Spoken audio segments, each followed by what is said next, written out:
عزيزي المشاهد، ادعمونا بالضغط على اشتراك وفعل الجرس ليصلك كل جديد واضغط على جيم، وشكرا لكم. مشاهدينا الكرام، السلام عليكم ورحمة الله تعالى وبركاته. مرحبا بكم في برنامج تعلم اللغة الفرنسية في 3 أشهر، وهذا الدرس هو الدرس 48 وهو خاص بقواعد اللغة الفرنسية les compléments circonstanciels. les compléments circonstanciels الظروف التكميلية. إذن لن نتعمق في القواعد، ولكن سأعلمكم كيف تركبوا جمل وكيف تستعملوا هذه القاعدة في مثلا التكلم أو الكتاب أو القراءة، وهذا بشكل بسيط ورائع جدا. قبل أن أبدأ الدرس مشاهدينا الكرام، أقول لكم لمن التحق بنا مؤخرا أن من أراد مشاهدة دروس تعلم اللغة الفرنسية من البداية يمكنه الضغط على الروابط أسفل الفيديو في خانة الوصف أو في خانة التعليق، أو الضغط على لا لونغ فرونسيز وهي أسفل الفيديو مباشرة، والضغط على بلاي ليست، وسيجد جميع قوائم تعلم اللغة الفرنسية في 3 أشهر. وسأبدأ الدرس مشاهدينا الكرام على بركة الله. les compléments circonstanciels marquants. les compléments circonstanciels marquants الظروف التكميلية التي تهم مثلا la cause. الظروف التكميلية التي تهم مثلا la cause pour quelle raison. أي سنطرح السؤال لنعرف هل هذا الظرف التكميلي يهم مثلا la cause. سنطرح السؤال، la cause تعني السبب، و pour quelle raison لأي سبب. مثلا il tremblait de peur. il tremblait كان يرتعد de peur من الخوف. il tremblait de peur كان يرتعد من الخوف. il tremblait كان يرتعد de peur من الخوف. إذن ما هو سبب ارتعاده؟ هو الخوف. peur الخوف هو سبب ارتعاده. إذن هنا le complément circonstanciel marque la cause، أي أن الظرف التكميلي يهم السبب، والسبب هو peur de peur أي من الخوف. ويمكن أيضا أن نقول la plante meurt de soif. يموت النبات بالعطش. soif هو العطش. la plante النبتة أو النبات meurt تموت de soif من العطش. النبتة تموت من العطش أو يموت النبات بالعطش. إذن ما هو سبب موت؟ ما هو سبب موت النبات؟ وهو العطش. إذن le complément circonstanciel marque la cause أي السبب، أي الظرف التكميلي يهم هنا السبب. إذن la cause وهو السبب. إذن عندما تركب جملة مثلا تقول il tremblait، ستضع ظرف تكميلي، ستكمل الجملة بظرف مثلا سواء يكون السبب أو المكان أو الوقت وما إلى غير ذلك. إذن la plante meurt de soif. لا تركز كثيرا في القواعد، مثلا استفدت هنا عندما أريد أن أضع سبب الشيء، مثلا أقول مثلا il tremblait de peur، elle meurt de soif، يعني تموت من العطش وما إلى غير ذلك. إذن سأمر الآن إلى le lieu où، نقول où، السؤال هو où. في la cause السؤال هو pour quelle raison il tremblait de peur. Pour quelle raison la plante meurt؟ بأي سبب النباتات أو النبتة تموت؟ La plante meurt de soif. هنا سنستعمل في le lieu، سنستعمل où وهي تستعمل المكان. إذن le lieu المكان، و تعني أين. le lieu المكان، و تعني أين. Grand-mère nous raconte une drôle histoire qui s'est déroulée dans cette maison. Grand-mère الجدة nous raconte قالت لنا une drôle histoire أي قصة أو حكاية مضحكة. une drôle مضحكة أو فكاهية، قصة مضحكة qui s'est déroulée التي حدثت dans في cette maison هذا البيت.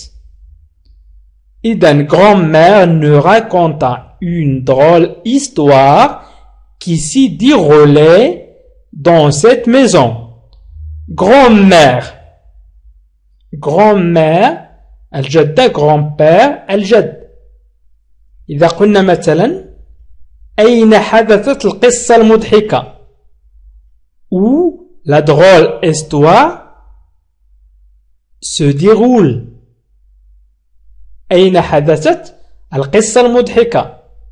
نقول القصة المضحكة حدثت في هذا البيت dans cette maison.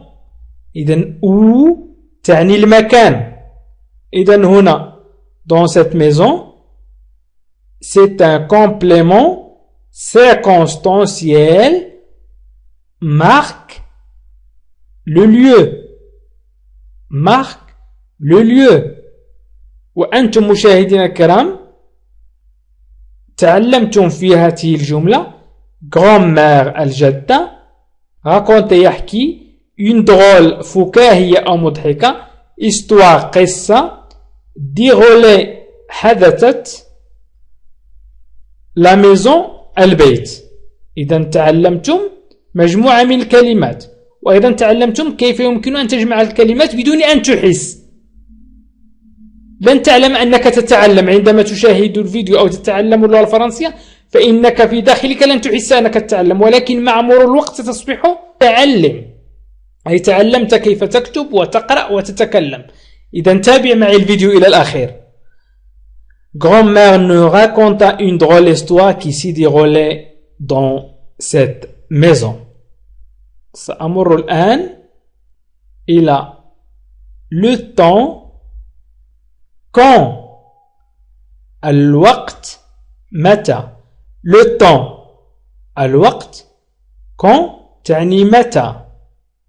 hier notre voisine a mis au monde un joli bébé. hier أمس. إذن هو le complément circonstanciel marque le temps، أي هذا هو الظرف التكميلي الذي يهم الزمان أو الوقت. le temps الزمان أو الوقت le temps. ومن الأفضل أن نستعمل ترجمة الزمان، ومن له أي فكرة فليضعها في التعليق وجزاه الله خيرا. من الأفضل أن نقول له طون الزمان. إذن أمس notre voisine جارتنا a mis au monde. هناك من يضع la liaison a mis au monde، ولكن من الأفضل أن تقول a mis au monde. mis au monde un joli bébé. أي ولدت جارتنا طفل جميل، أو جارتنا أخرجت إلى العالم طفل جميل. joli bébé. joli bébé. إذن hier أمس هو الظرف المكمل الزماني، أي du temps. إذن سأعطيكم جملة أخرى. les élèves s'alignent devant leur classe quand la cloche retentit. إذن les élèves s'alignent devant leur classe quand la cloche retentit. الطلاب يصطفون أمام فصولهم عندما يرن الجرس، أو عندما يرن جرس، عفوا الجرس. إذن les élèves الطلاب s'alignent يصطفون devant أمام leur classe فصولهم أو أقسامهم quand عندما la cloche retentit. ويمكن أن تقول quand les élèves s'alignent devant la classe. quand les élèves s'alignent devant la classe كسؤال سنقول quand la cloche retentit. الجواب إذن la cloche retentit هو الظرف المكمل الزماني. تكلمنا عن السبب والمكان والزمان أو الوقت. الآن سنتكلم عن الكيفية أو الطريقة. الآن سنتكلم عن الكيفية أو الطريقة، أي la manière الطريقة أو الكيفية. comment كيف، الطريقة كيف. إذن سنطرح السؤال كيف أو comment. la tortue marche lentement. السلحفاة أو السلحفاة تسير ببطء. إذن السلحفاة تسير ببطء. la tortue marche lentement. وإذا قلنا comment la tortue marche، comment la tortue marche، كيف تمشي السلحفاة ببطء lentement. إذن la manière أو طريقة مشي السلحفاة هي ببطء، أي lentement. donc lentement c'est le complément circonstanciel de la manière، أي هو الظرف المكمل للطريقة مثلا أو الكيفية. سأعطيكم مثال آخر.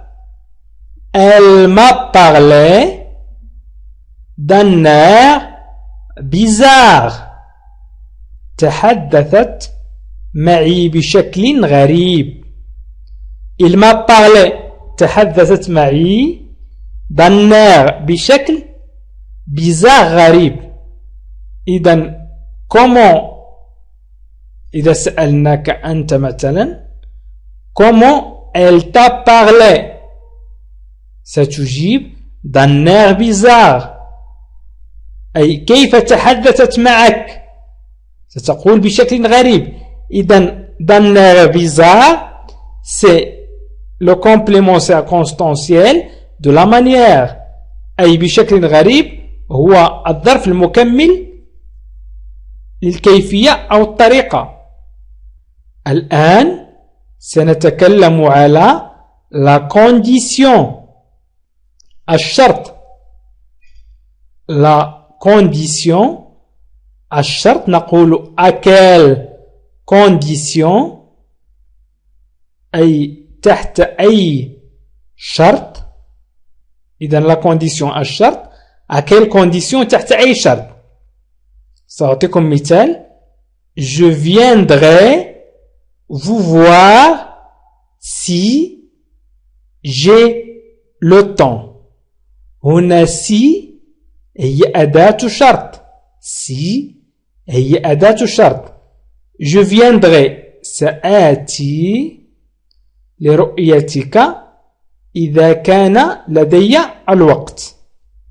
Vous voir si j'ai le temps أي vous voir لرؤيتك si إذا j'ai le temps لدي الوقت. j'ai لدي le temps الوقت. إذا قلنا à quelle condition tu viendras nous voir. À quelle condition tu viendras nous voir. الجواب si j'ai le temps. تحت أي شرط ستأتي لرؤيتنا إذا كان لدي الوقت. إذن le complément circonstanciel de la condition هو si j'ai le temps. الظرف التكميلي الشرطي هو إذا كان لدي الوقت. سأعطيكم مثال آخر. Je m'en vais si tu n'as plus besoin de moi. Je m'en vais si tu n'as plus besoin de moi.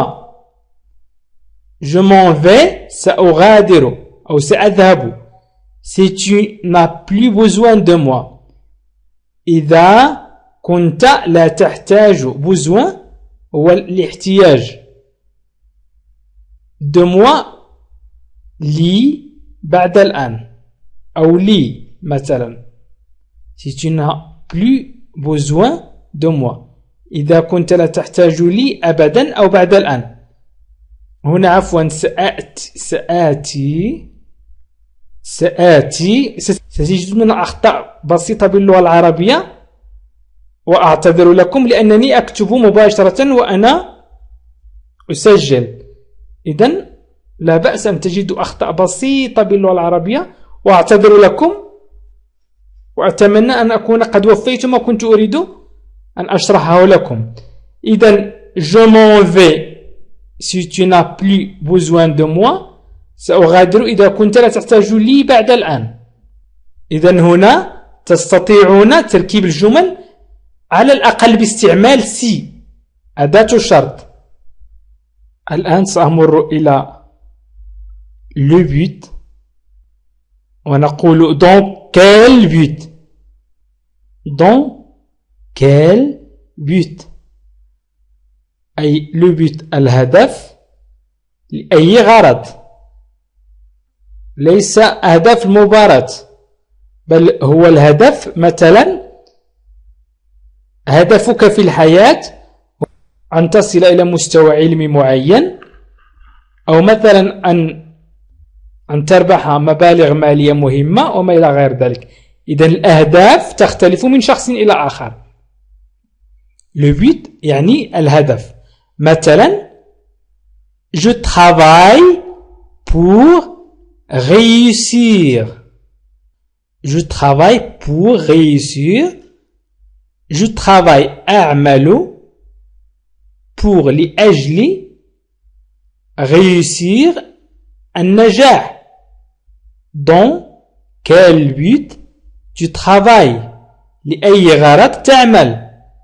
pour réussir لأجل النجاح. إذن pour réussir c'est le complément circonstanciel de but. إذن لأجل النجاح هو الظرف التكميلي الذي يهم الهدف.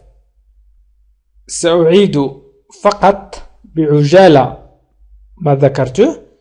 Les compléments circonstanciels marquent la cause, le lieu le temps, la manière, la condition, le but. سأقرأ الجمل التي قمت بتركيبها. Elle tremblait de peur. La plante meurt de soif. Grand-mère nous raconta une drôle histoire qui s'y déroulait dans cette maison. Hier, notre voisine a mis au monde un joli bébé. Les élèves s'alignent devant leur classe quand la cloche retentit. La tortue marche lentement. Elle m'a parlé d'un air bizarre. Je viendrai vous voir si j'ai le temps. Je m'en vais si tu n'as plus besoin de moi. Je travaille pour réussir. وأتمنى من الله النجاح للجميع. وأطلب منكم مشاهدينا الكرام مشاركة الفيديو عبر الواتساب أو الفيسبوك أو تويتر. شاركوا الفيديو بالضغط على بارتاجي أو مشاركة وهي أسفل الفيديو مباشرة لتعم الفائدة، أي لتصل هذه الفيديوهات إلى من يرغب في تعلم اللغة الفرنسية. ولكم جزيل الشكر. ومن أراد مشاهدة الفيديوهات أو برنامج تعلم اللغة الفرنسية في 3 أشهر فيكفيه الضغط على لا لونغ فرونسيز وهي أسفل الفيديو مباشرة والضغط على بلاي ليست وسيجد جميع قوائم تعلم اللغة الفرنسية، أو الضغط على الروابط وهي أسفل الفيديو في خانة الوصف أو في خانة التعليق. وأيضا يمكنكم الضغط على إي في أعلى الفيديو في الجهة اليسرى وتجدون جميع الفيديوهات، أو الضغط على هذه القوائم التي تظهر لكم الآن. وشكرا لكم مشاهدينا الكرام على تتبعكم لهذا الفيديو، وإلى لقاء آخر في فيديو آخر إن شاء الله. عزيزي المشاهد، ادعمونا بالضغط على اشتراك وفعل الجرس ليصلك كل جديد واضغط على جيم، وشكرا لكم.